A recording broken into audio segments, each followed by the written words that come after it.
Hello ladies and gentlemen, and welcome back to the channel. Welcome back to another Football Manager 23 experiment, where today we're taking a look at Rising Sun FC, a club owned by Japan. Now, they're a team that will be in the second division of the Belgian league in Europe, and the goal, just to see how they get on. They've got a little bit of money. They're also got a stadium in Japan, Yokohama, Japan to be precise. The Nissan Stadium, 72,000 seater stadium. They've also got a few players that are big names, a few players that are younger players from Japan, and it's just to see how they get on overall. They've got the likes of Shinji Kagawa as one of those players, quite legendary really in Japan, and to be honest, most other places as well. You've got the likes of also Maya Yoshida, the centre half, who recently from Sampdoria, Schalke, and also, in my personal opinion, most well known at Southampton Football Club.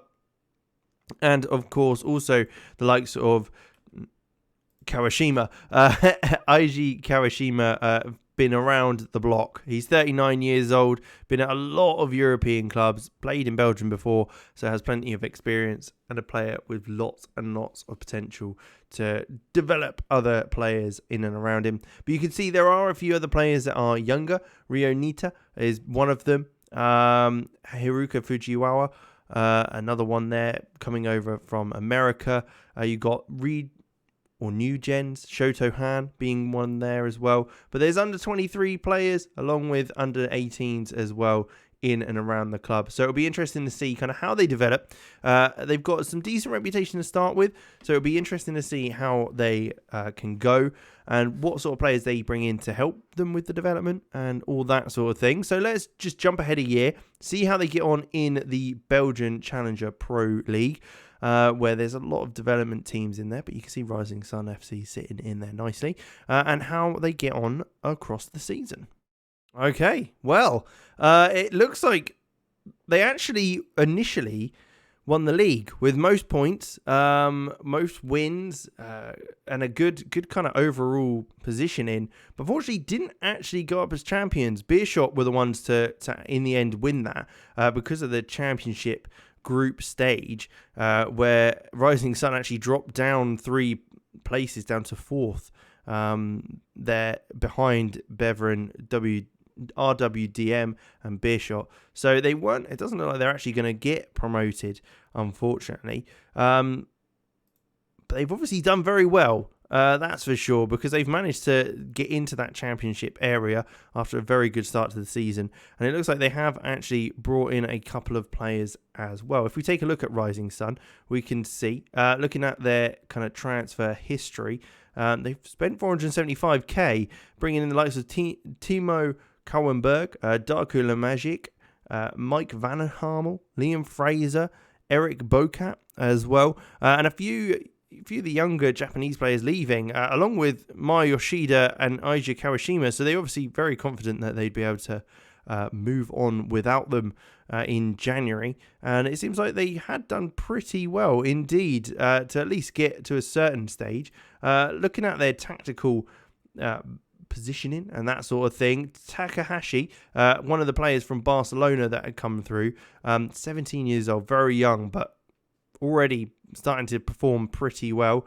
You've got Sardella Inagawa, another Japanese 28-year-old, playing at right back, who's done pretty well in there. And then also Takahiro Nakai, who came from Real Madrid, very, very promising.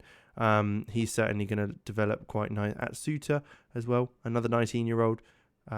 Duklu Prague, he was on loan at for a little while this season, came back, did okay. So not too bad. Looking at the schedule, how have things gone for them? So they did end up losing in the Croaky Cup 5th round on penalties.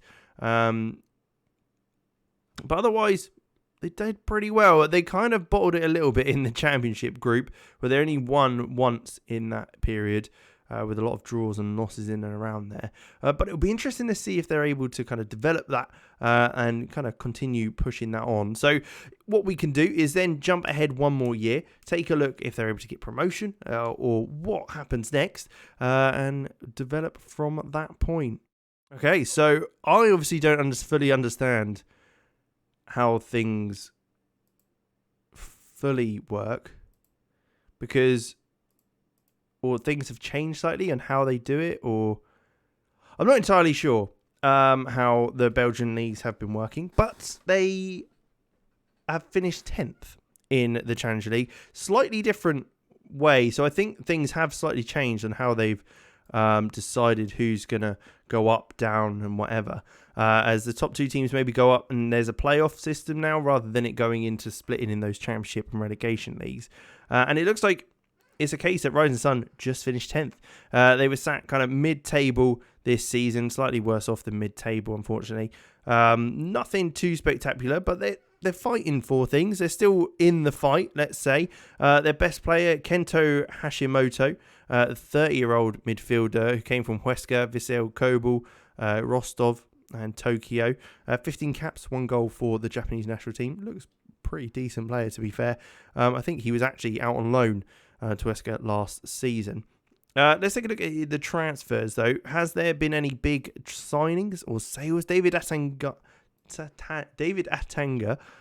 coming in from Oostend, who actually won the division this year, doing quite well for them. Arno Janssens as well, SK Beveren signing, not so great.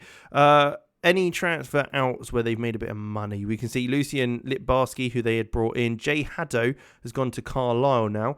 The Japanese footballer from Blackburn has travelled back to England after his experiences there anyway. So an interesting kind of setup. Tactically, they're still playing that 4-2-3-1.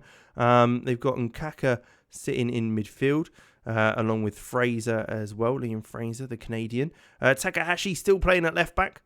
He's now got Spanish citizenship. I guess that's partly because, he has Spanish citizenship, but also in the sense that, well, he's not allowed to play for Japan, is he, in this, unfortunately. So there you go, losing out on the Japanese national there. But Takahiro Nakai, coming in, still playing a good amount of games for them as well. So they've got good side, not bad side. Maj Mhend from Michelin is another player that I think could certainly develop a bit more and became a half decent. Van Hoot as well, obviously one of those players in there that looks pretty good. Not quite the outcome they'd have wanted, sitting in 10th. So I think we're still going to carry on, basically. We're going to jump on a good few years now and see if there's any more development to this. If they are kind of booked in to be a Belgian Challenger Pro League team, mid-table sitting, or if there's any, they're going to fight for any playoffs, or if it's going to be a case that they're going to slowly slip down the leagues. Let's take a look and see how they get on. Okay, then. So they're actually 4th in the Belgian Pro League. Interesting indeed. They've obviously, well, they're not. Now I'm confused. I swear that's just what it said. 4th Jupiter Pro League. Or are they not? Are they 4th in? Where are they? Have I just lost them? No, they're not 4th. Why are they saying they're 4th? Because they're... I guess last season maybe they were 4th. Okay, sitting in 10th in the Pro League. They're in the Pro League to start with. That's a fantastic stage to be at. Let's take a look at the league table then. No, last season they weren't either. They were 12th. They did get European football at one point. I think that's through the Belgian Cup that they won. So they were able to get European football. It took a couple of years for them to get promotion. But once they did, are we able to go down 24, 23? Is that the season? So they came 3rd that year, then got promotion through the playoffs. So they did, they got promotion through the playoffs in 25, 26. And that's when they managed to go up. So they've done pretty well, to be fair, to be able to get up onto that. You can see that they are bringing in Japanese players who through the academy with Belgian nationality and that sort of thing. So hopefully that is helping them kind of develop things. Along with their under-21s, they'll have a bunch of Japanese and Belgian players. And they've still got a few Japanese players still in the squad. Takahiro Nakai is one of them, who we've seen from the very beginning. 207 appearances for the Rising Sun FC. So that's pretty cool indeed. Taichi Yaman, again, another player coming through their academy. But generally, pretty good indeed that the fact that they've managed to be up into the top division is pretty impressive. Let's take a look at the schedule then. So they got promotion. I think it's this year that they got promotion, 24-25. They didn't get promotion that year. It was the following year they managed to win the promotion in extra time against Westerlo. It was Alexander Boljevich, who is now retired, who actually got them the win to get them promoted. They actually also won in the Crocky Cup 7-0. Blimey. Following year, though, they were in the football in the top division, where they actually ended up winning the Crocky Cup against Oleven. It was Takahiro Nakai and Jonah Osabuti who was able to get the goals there to get them through. So, a very good result, which led them to be in Europa League contention. So they had to go through. They also lost in the Super Cup against Anderlecht, which you'd probably expect, but not a bad result. They ended up beating. Oh, how am I going to say that? Zelzenica, in the Europa League playoff. 3-1 in the first leg, and then it was 2-1 in the second. So they got through that round, then got into the Europa League phase, which is the group stage, by the looks of it, beating Maccabi Tel Aviv, lost to Austria Klagenfurt, and Rangers. Oh, of course, because it changed around. The Europa League had changed slightly, so now they're playing a load of different European teams. So they played Bilbao as well, Zurich, losing to them, Eintracht Frankfurt, they got a draw against Royal Antwerp, Monaco, and a draw against Valencia. Unfortunately, meant they were knocked out of that. But even getting to the Europa League is pretty impressive indeed. Can we see then, if we go back to 24-25, because I think that's the league phase. Here we go. Where did they sit? Are they even on here? Have I even hit the right season? I think it's actually the next season. Maybe. Or maybe the season after. I'm just trying to scan through this. So if I'm missing them, I think I'm going mad. I think I've missed them already. Oh no, there they are. Sitting in 33rd. So not awful positioning, all things considered. Above Maribor, above Rapid, above Viking. Sitting in there as a bit of a shock season to go into it. They've not done awful. Obviously, only the top 8 teams go into the kind of knockouts, but they've not done too. I'm pretty impressed, to be fair, and it looks like a good fun save because you could also look to try and develop the Japanese national team, who are sitting 32nd, using the academies that are there, seeing if you can get a bunch of the players to go through to the national team, and hopefully even managing them as well.